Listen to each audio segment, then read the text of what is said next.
पहला हक, शरीयत के दायरे में रहते हुए वालिदैन की हर बात मानना, यह मां बाप का पहला हक है।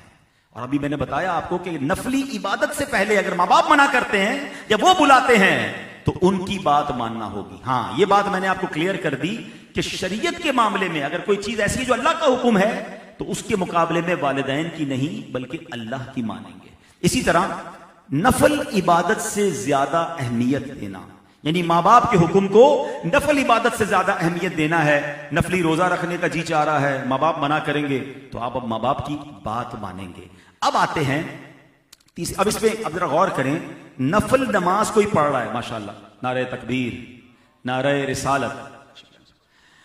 तो अब ये समझना है हमें प्यारे इस्लामी भाइयों कि अब आप गौर करें कि नफल इबादत पर मां बाप की बात पर आ जाना है नमाज तोड़कर, तो जो मोबाइल फोन चलाते हुए मां बाप को जवाब नहीं दे रहे, हम बिजी हूं भाई, अभी बिजी हूं, बाद में बात करेंगे, अब्बू अभी मैं बिजी हूं, टाइम नहीं है, दोस्तों में बैठा हूं, हैं मुझे जरा आउटिंग पे जाना है, मेरे पास आपके लिए टाइम नहीं है। और बाज़ औक़ात उनके पास जाकर भी उनको लिफ्ट नहीं करा रहे होते, उनको फील करा रहे होते कि आपके पास आकर आई एम नॉट सेटिस्फाइड, आपने बोर कर दिया मुझे, आपने क्यों बुला लिया मुझे, आई एम बिजी। अल्लाह अकबर। अब गौर करें, जब नफल इबादत को छोड़कर मां बाप के पास आना है तो बिजनेस की क्या हैसियत रह जाती है, दोस्तों की क्या हैसियत रह जाती है, मोबाइल फोन गेम्स खेल रहे होते हैं बच्चे, मां बाप को जवाब नहीं देते, मां बेचारी पुकार पुकार के थक जाती है। बल्कि यहां तक उलमा ने लिखा कि अगर बेटा परदेश में है और मां बाप को उसकी जरूरत है और वो कहें कि वापस आओ मेरी खिदमत करो, तो सिर्फ मैसेज करके खत लिखकर पैसे भेज के काम पूरा नहीं होगा। ये शरअन जरूरी है कि वो ट्रेवल करके आए और अपने माँ बाप की खिदमत करे। मुझे याद आ गया, कुछ सालों पुरानी बात है, लामा साहब भी बैठे हैं, इनका भी इंटरनेशनल काफी ट्रेवल है। मुझे यूरोप से कॉल आई, एक बच्चा, बड़ी उसकी रोने वाली आवाज थी, नौजवान था, कहता है अब्दुल अभी भाई एक मसला पूछना है, शायद फ्रांस से कॉल थी कि मैं इधर यूरोप में हूं, मेरी माँ बहुत बीमार है, माँ रोज मुझे बुलाती है, मैं यहां पर इल्लीगल तरीके से पहुंचा हूं, मेरे डॉक्यूमेंट नहीं बने हैं, और अगर मैं किसी तरह पाकिस्तान चला गया तो फिर कभी यूरोप नहीं आ सकूंगा, आप मशवरा दें मैं क्या करूं। अल्लाह अकबर, मेरे पैरों तले जमीन निकल गई कि मुझसे पूछ रहा है ये बंदा। मैंने कहा बेटा मां चली गई ना तो मां दोबारा नहीं आएगी, जो रब तुम्हें यूरोप में रोजी देने कर कादिर है वो तुम्हें मां के कदमों में भी हलाल रोजी दे देगा, बेटा सब छोड़ो मां के पास आ जाओ। वो रोने लगा फोन पर, कहता बस मुझे एक पुश चाहिए था, आपकी कॉल से मिल गया, बस अब मैं वापस आ रहा हूं और अपनी मां के कदमों में आ रहा हूं। लेकिन ऐसे कितने लोग हो सकते हैं मुझे सुन रहे होंगे कि जिनके बूढ़े मां बाप को बेटे की जरूरत है मगर वो आज मां बाप के पास नहीं जाते, कोई पैसे को देख रहा है, कोई वीजे को देख रहा है, कोई अपने बीवी बच्चों को देख रहा है, मगर बूढ़े मां बाप के लिए टाइम नहीं है। ना करें ऐसा, ये हक है वालिदैन का कि उनकी खिदमत की जाए। तीसरा हक उलमा ने लिखा, वालिदैन पर खर्च करना। अल्लाह अकबर, मैं आपको सही बताऊं, उस औलाद के नसीब जागते हैं, भाग जागते हैं कि जिसके पैसे माँ बाप पर खर्च हो जाएं। खुदा की कसम, बहुत सारे माँ बाप ऐसे हैं जिन्होंने मौका ही नहीं दिया बच्चों को, सारी जिंदगी माँ बाप हम पर खर्च करते रहे और हमारी बारी नहीं आने दी, वो हमें छोड़कर चले गए। अल्लाह अकबर, अगर किसी को ये चांस मिला है ना, समझ लो लॉटरी निकल आई है तुम्हारी कि तुम्हारे पैसे माँ बाप पर खर्च हो रहे हैं। अल्लाह अकबर, एक हदीस हम सबको बचपन से याद है कि जो औलाद अपने माँ बाप को मोहब्बत की निगाह से देखे उसे मकबूल हज का सवाब मिलता है। मुझे एक बात बताइए, मोहब्बत से देखने पर हज का सवाब है तो खर्च करने का सवाब कितना होगा, खिदमत करने का सवाब कितना होगा, पैर दबाने का सवाब कितना होगा, अपने हाथों से खाना खिलाने का सवाब कितना होगा, व्हील चेयर चलाने का सवाब कितना होगा। अरे मुझे बताओ ना, सिर्फ मोहब्बत से देखने पर रब हज का सवाब अता फरमाता है और हज मकबूल। बल्कि सवाल हुआ नबी पाक से, व इन नज़रा कुल्ल यौमिन मिअत मर्रतिन, या रसूल अल्लाह माँ बाप तो घर में होते हैं, कोई अगर 100 बार मोहब्बत से देख ले, प्यारे आका फरमाते अल्लाह अकबर व अतयब, अल्लाह बहुत बड़ा और पाक है, कोई 100 बार देखे अल्लाह 100 हज का सवाब अता फरमाता। अब मुझे बताओ कि मोहब्बत से देखने पर हज का 100 हज का सवाब मिल सकता है। मुबारक हो उन्हें जो अपने माँ बाप को हाथ से खाना खिलाते हैं, मुबारक हो उन्हें जो उनके रोज पैर दबाते हैं, मुबारक हो उन्हें कि आज पैसे आपके माँ बाप पर खर्च हो रहे हैं। मगर आज हाल यह है कि बाप जो है वो बेटे से कहता है बेटा थोड़े पैसे दे दो, बेटा कहते बार बार क्यों मांगते हो, हैं अब्बू जी कितनी बार दूं पैसे, दिए तो थे पहली तारीख को, खर्च कैसे हो गए।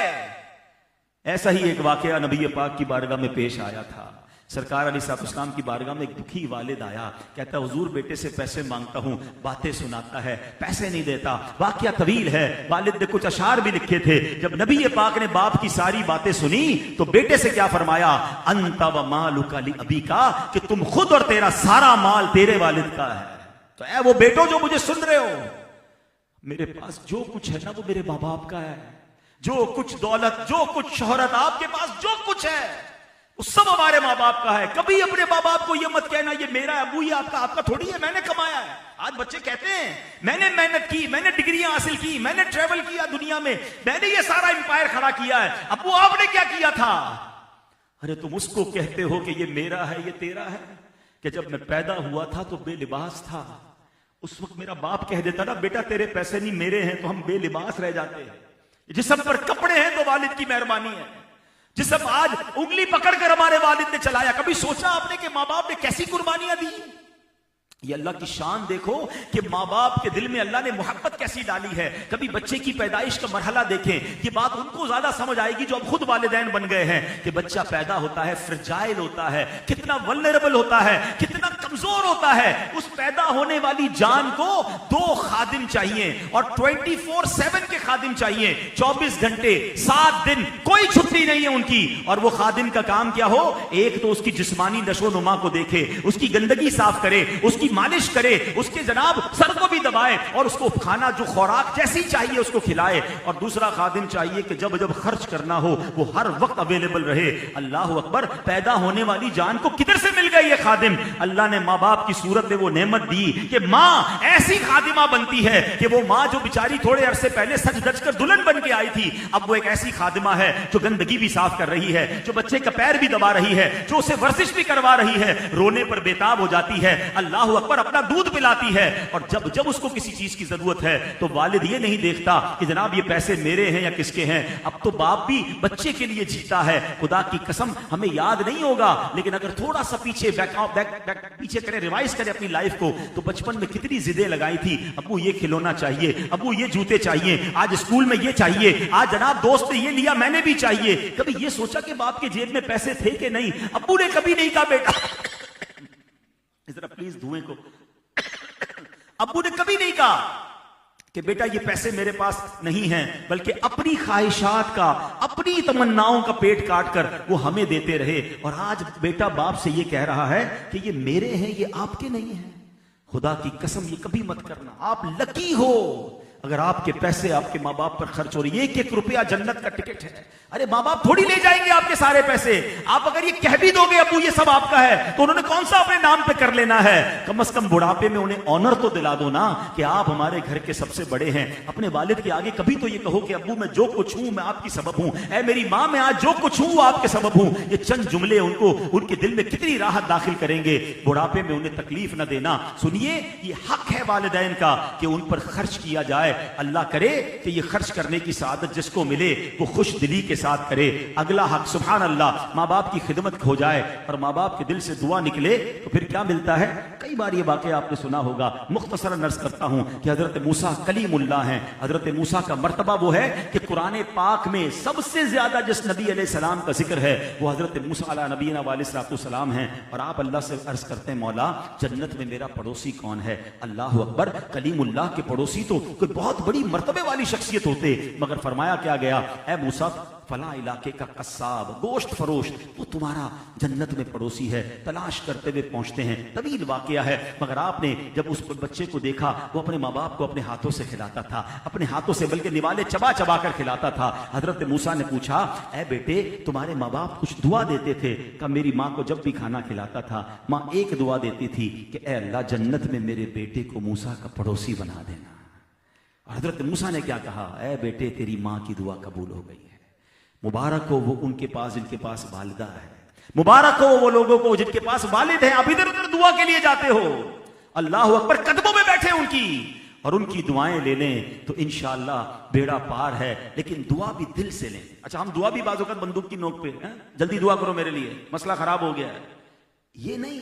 आप कहें ना उनकी खिदमत ऐसी करें कि वो दिल से दुआ दे, अल्लाह मेरे बेटे को बख्श दे, अल्लाह मेरे बेटे की मुश्किल आसान कर दे। खुदा की कसम फिर तूफान टल जाएंगे अगर आपके साथ माँ बाप की दिल वाली दुआ है। बहरहाल मेरे प्यारे इस्लामी भाइयों, वालिदैन के बहुत सारे हुकूक हैं। अब मैं सिर्फ लिस्ट बयान कर देता हूँ चूंकि वक्त काफ़ी हो गया, फिर कभी इस मौजू को आगे लेके चलेंगे कि वालिदैन की ख्वाहिशात को पूरा करना ये भी इनके हुकूक में शामिल है। मसलन उनके पसंदीदा खाने उन्हें खिलाएं, पसंद की चीज़ें ला कर दें।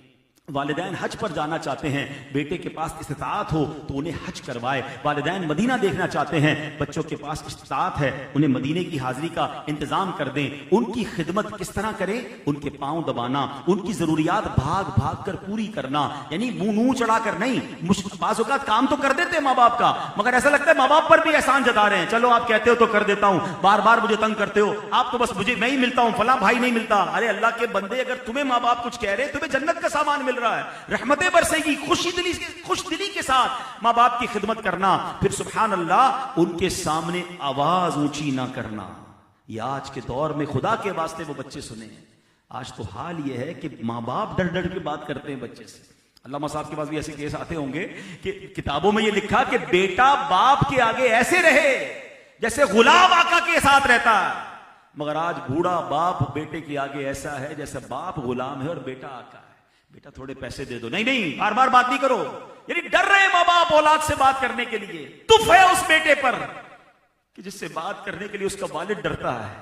तुफ है उस बेटी पर कि जिसको समझाने में मां डरती है कि समझाऊंगी तो बेटी चीखेगी। यार आप कैसी औलाद बन गए कि आपके माँ बाप आपसे डर रहे हैं। किताबों में लिखा कि औलाद सहमी रहे कि माँ बाप की बेअदबी ना हो जाए, ये नाराज ना हो जाए, क्योंकि ये नाराज हो गए तो रब भी नाराज हो जाए। हदीस पाक का मजमून है कि जिससे उसके माँ बाप राजी उससे उसका रब राजी, जिससे उसके माँ बाप नाराज उससे उसके रब नाराज। अल्लाह अकबर। अब आखिरी बात, ये बातें तो वो हैं जो जिंदगी में करने वाली हैं। अब चले गए ना माँ बाप, तो अब एक तरीका है उनकी रूह को राजी करने का, जो माशाल्लाह ये आरफीन भाई करते हैं और भी लोग करते हैं। इसाले सवाब, उनके लिए दुआए खैर, उनके लिए सदका जारिया। अब हम उनको कुछ भी नहीं पहुंचा सकते, पैसे तो नहीं दे सकते ना उन्हें कोई और फिजिकल गिफ्ट भी नहीं दे सकते, मगर अब उनको एक ऐसा नूरानी गिफ्ट मिल सकता है कि अगर मैं 5 वक्त नमाज पढ़ूं और नमाज में भी अपने वालिदैन की दुआ करते हैं, रब्बना इग़फिर ली वली वालिदैया वलिल मुमिनीना यौम यक़ूमुल हिसाब। नमाज के बाद भी दुआ करें, दुरूद पाक पढ़कर माँ बाप को इसाल करें। अल्लाह तौफीक दे तो कभी कभी अल्लाह की राह में खर्च करें तो माँ बाप को तोहफा करें। मक्के मदीने जाएं तो उनके नाम का उम्रा करें, तवाफ करें, यानी अब आप सवाब पहुंचाएं उन्हें, तो इंशाअल्लाह उनकी रूह राजी हो जाएगी। बल्कि कितनी प्यारी मेरी और आपकी शरीयत है। हदीसों में आता है कि जो औलाद अपने माँ बाप की लिए दुआ करना छोड़ दे उसका रिस्क मुनक़ते कर दिया जाता है। अगर आपको फील हो रहा है ना कि आपका कारोबार डाउन हो रहा है, रोजी में कोई बेबरकती आ रही है, चेक करो दुआओं में माँ बाप हैं कि नहीं। क्या औलाद की दुआ में माँ बाप हैं? प्लीज दुआएं करें उनके लिए, उनकी मग़फ़िरत के लिए, उनके दर्जात की बुलंदी के लिए। तो बहरहाल आज बयान का खुलासा यही है कि माँ बाप की इस अजीम नेमत का एहसास कीजिए, उनकी खिदमत कीजिए, उन्हें राजी कीजिए। ये जन्नत में जाने का रास्ता है। नाराज मत करना, सारी दुनिया तुमसे राजी। और अगर माँ बाप नाराज है ना, बर्बादी से कोई नहीं रोक सकता। और अगर माँ बाप की दुआएं साथ है ना, आप लिख लो, उसको तरक्की से कोई नहीं रोक सकता। माँ